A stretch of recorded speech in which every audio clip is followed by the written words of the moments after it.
Hey guys, welcome to this week's episode of the first story from this week.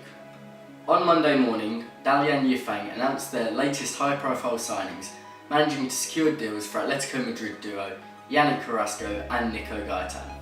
This is a massive waste of talent, as both of these players could easily play for a top 6 Premier League club. Later on that day, Napoli managed to maintain their lead at the top of Serie A, dispatching 5 goals past Cagliari.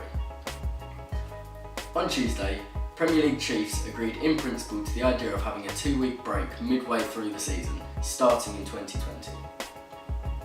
I personally think this is a mistake myself, as that Christmas to New Year's period is when everyone loves watching football and having football every day.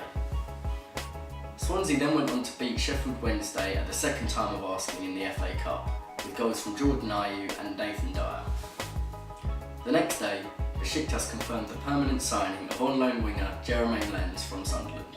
The Dutch winger has scored 4 goals in 22 appearances for the Turkish side this season and is reported to be costing around £4.5 million. The second FA Cup replay of the week was then played between Spurs and Rochdale, who had valiantly earned a trip to Wembley Stadium. However, this time around they put up much less of a fight, being brushed aside 6-1 with a brace from Heung-min Son and a Fernando Llorente hat-trick. The real talking point though was VAR after a number of incidents involving it. First off, Lamela thought he'd given Spurs an early lead before having it ruled out for a foul.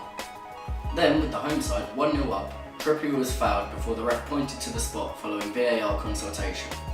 However, the penalty was then ruled out as Heung-min Son was alleged to have stopped during his run-up. 2 more transfers from Thursday. Firstly, Pepe Reina agreed to join Serie A rivals AC Milan at the end of the season. A move which might seem quite strange. On the one hand, it is a good signing for Milan, weakening a direct rival by taking their first choice keeper, and to be fair, he's a good presence to have in the dressing room to help guide the young Donnarumma.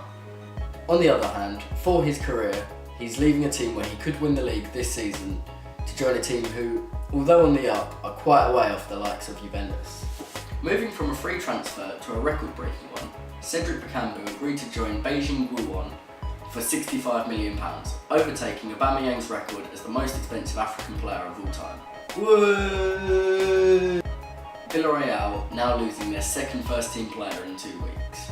England's women kicked off their campaign in the She Believes Cup, defeating France 4-1 in Phil Neville's first game as head coach. Next up, for the second time in 5 days, Manchester City defeated Arsenal 3-0, comfortably scoring all their goals in the first half, ending it as a contest by half-time.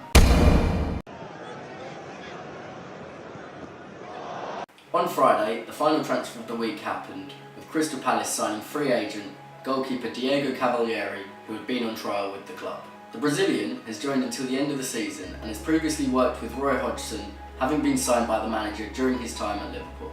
The weekend began and Carrasco, Gaitan and Font all made their debuts for Dalian Yifang, and with expectations high,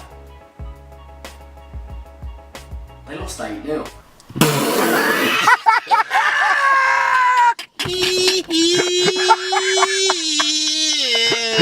Elsewhere, PSG talisman Neymar had his foot surgery following the injury suffered against Marseille.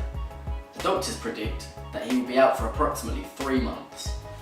On Sunday morning, the football world was shocked by the death of Fiorentina captain and Italy international Davide Astori. He reportedly passed away peacefully in his sleep, being found in the club's hotel ahead of a match with Udinese, and the tributes came flooding in from all corners of the football world, with many who knew him describing him as a true professional. Rest in peace, Davide Astori. Back to the She Believes Cup, and England twice came from behind to grind out a draw against Germany, with Ellen White getting both of their goals. Back in Britain, the draw for the semi-finals of the Scottish Cup decided that once again, Celtic would face Rangers for a place in the final, while Motherwell will play either Aberdeen or Kilmarnock. And finally, in the Dutch second division, De Graafschap played Go-Ahead Eagles, defeating them 4-0.